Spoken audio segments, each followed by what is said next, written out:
welcome to Yoga Mouth. I'm Christy and this is my home studio. Today I want to emphasize lower body isolation, understanding from here down. It does all the work for us and we don't give it very much love and we feel a lot of pain at the end of the day for the most part. So if you've got chronic back pain, hip, knee, ankle issues, use this workout, give me some feedback, ask me questions, and let me know how it goes. I would love to hear about it. Good luck. But if you have any instability in your hips, knees, or ankles, if you have chronic pain in your lower back, if you're working with an injury or you're just starting your fitness routine, it's really important that you listen to your body. This is not prescriptive, and I can't diagnose or treat anything with yoga, but I can give you tips on what's worked for me and what's worked for my other clients. Bring your feet underneath your body. They're already there, but what we're gonna do is find them.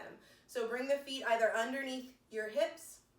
Some of us may feel more comfortable with a more narrow stance. And when I say comfortable, what you're looking to feel is your hips, your knees, and your ankles all to be in a nice fluid stacking zone. So you don't feel like this leg's trying to hold you this way, or this hip's too high, or this hip's too low. You're really getting in here and just fine-tuning. What's it feel like to stand? And then roll the palms forward. Notice the insides of your elbow creases, the insides of your biceps and your shoulders, because you don't want to start with tension. That's not going to make this any more fun. So let it all drop. And the next thing I want to do is address the tilt of the pelvis. So what I'm talking about, and I'm going to say it as tuck your tail. And what I'm talking about is just a slight adjustment in your lower back. So all I did was take my pelvis and just tilt it forward, tiny bit. And I did that because all of a sudden my belly had to start working. And this part really just kind of hangs out. Unless I'm thinking about it, I'm not really using it. But this is what saves my back muscles during the day. So accessing this little bit of a tilt, using these muscles in the front of your body, are going to balance out how you move. You may have felt a little stretch in your hips when you tucked your tail as well. So when I say tuck your tail, it's not a scoop. We're not trying to bring it all under. There's no arch of the shoulders. It's still this straight spine, palms face forward, and then just a tiny little tilt of that pelvis. And all of a sudden, our workout changed and incorporated that front body. And that's where I'd like you to start, just finding this little tilt. Maybe you really exaggerate and then pull everything back under. Another way to think about it is this bottom rib and the top of your pelvis making a straight line. So I go from here with my thumbs really pressing forward as my rib cage reaches forward and my hips jut out, to pulling it under. I pull the hips under, pull this chest in, and now I feel this middle finger and thumb in alignment. It's subtle shifts, and maybe you don't feel it all at once, or maybe you feel it here and there. So keep playing with it. That's why we're talking about it now. That's going to be the main key to maintaining this isolation in the bottom part of your body. If we're using all these muscles, we're stable, we're balanced, and we're working towards strength. So back to the standing pose. Feet underneath your hips or underneath your sits bones, looking for that easy neutral stance. Palms face forward, tuck that tailbone under. And for our first pose, we go into chair pose. So you're going to sink some weight into your heels, lift your toes. Notice what happens to your legs. You want your quads to be working here. Sit down, arms rise up. You're reaching through the fingertips, but trying to avoid the pull. So let the shoulders drop away from the ears. That tail tucks slightly, just that tiny little bit, so you feel the engaged belly. You're in the heels of your feet. Lift your toes. Feel this power. So your knees might feel floppy. You're imagining that open space between them. Squeeze it like you're holding a book. You don't want the knees to touch. You're not knock-kneed. They're open. They're squeezing. You feel the outer edges of your body, the inner thighs. 3, 2, and 1. Forward fold. Press your hips up toward the sky. Bend your knees as much as you need to here. And let your body just filter down. So feel this lower back Let it stretch. Let your arms hang heavy. Your hands come down to the mat, bending your knees deeply if necessary. Bring yourself down to the mat. Step back, and for this workout, if you have a high plank and you feel strong here, stay with your knees up. But for this workout, I want to talk about our knees being down, because most of us don't have this core strength yet to hold a really steady high plank, and then we don't end up building the strength in the right places. I like efficiency. So to put the tops of your feet into the mat, press down, imagine all 5 toes working toward the floor. All of a sudden, your belly just starts really working. That tailbone has to roll under slightly because you're engaging the tops of the feet and the thighs. So here you are in this strong, modified pose. Inhale and exhale to lower down. Pull the elbows toward your rib cage. Drop your chest, drop your chin. Pull that chest through, and we're going to use this just to get a big front stretch. So allow your hips a little bit of movement. Inhale, chin rises. Tuck the toes underneath your body. Lift your hips like somebody's got a hand on each hip. They're lifting you from the hips, from the belly. Heels of your feet are pressing toward the floor. And then to engage that lower body, imagine you're pulling your feet apart. So your feet don't move, but you're imagining that you're ripping the floor apart between those feet. All of a sudden you notice your knees might roll behind you slightly. The outer and inner edges of your body begin to work, to stretch. Now bend the knees deeply, step the right foot forward. Keep your fingertips on the mat. We're going to go up into Warrior One, but I want to roll up. I want to use all the strength in the lower body. See how heavy you can be, head, neck, and shoulders. Notice that left leg. Press through the heel and the edge of that left foot. Feel the weight of your body through the ball and the heel of the right foot. And then as if you were lifting something really heavy, stand into your feet. That left leg is working. Roll up. Arms are the last to rise.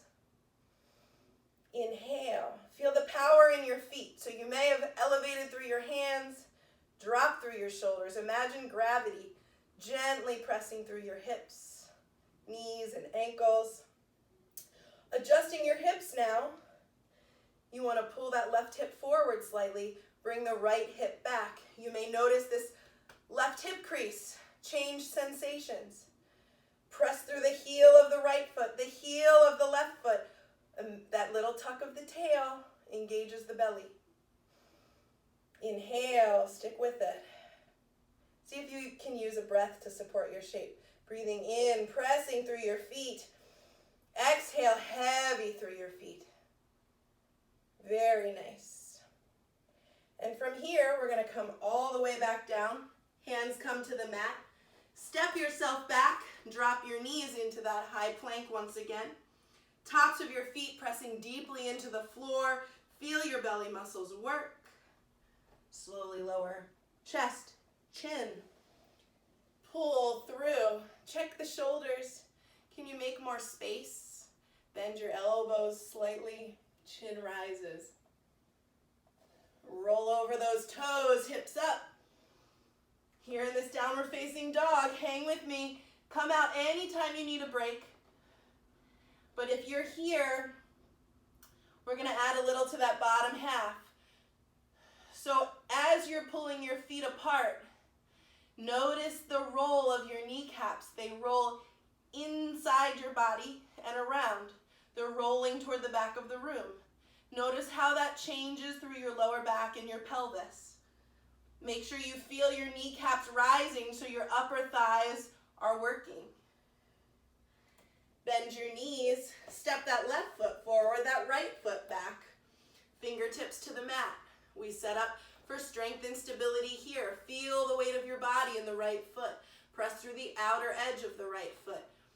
Notice where you're balancing on the left foot. Can you feel equal? Lift the left toes. Notice the bottom of your foot pressing into the mat. Lift the right toes, and you may feel a complete shift in your ankle. to get all 3 toe points on the ground, the big toe mound, the pinky toe mound, and the heel. Feel that right leg working, and then use the strength of that lower body. Press yourself up. These front belly muscles pull the hips under, and arms are the last things to rise. You're looking to find lightness in this upper body. As you sink, imagine your feet like the foot of an elephant. They're padded and they mush out onto the ground to hold that massive elephant weight. You don't have that massive elephant weight, but you can imagine that your foot is spreading. It's becoming wider. It's taking up more of the weight of your body. It's taking up more of the work. Pull that tail under. Use the front of your body here. Inhale and exhale. Feel the left foot. Lift the left toes. Lift the right toes. Feel your feet deeply pressing into the mat. How does that change your muscles and your legs? Hold on. And then come forward. Hands to the mat. Step back. You're in your high plank. Drop your knees, tops of your feet to the floor. Chest reaches forward. Chin reaches to the sky. Let go of those belly muscles right now. Soften them. Release. Roll over the toes back once again into our downward facing dog. This time, press your hips up to the sky. Really focus on those lower belly muscles, the same ones that we use to tilt our pelvis. Pull them in. Inhale. Use the belly to support the back as it arches up. Bend your knees, and you can take as many steps as you need to walk those feet back up in between your hands. Bend your knees as deeply as you need to. Feet are hips width apart. The space between your knees now becomes a heavy book. You're squeezing it. You're trying not to drop it. Fingertips brush the mat, and we come up into chair pose. Weight of your body and the heels of your feet. Inhale and exhale. Arms reach up, down to your sides, and there's a good chance you just build a lot of tension in your body, thinking of all those details. So shake it out. Bring the right arm across your body. Let your right ear drop to your right shoulder. Breathe in, feel your chest rise into your arm, and then soften the whole shoulder.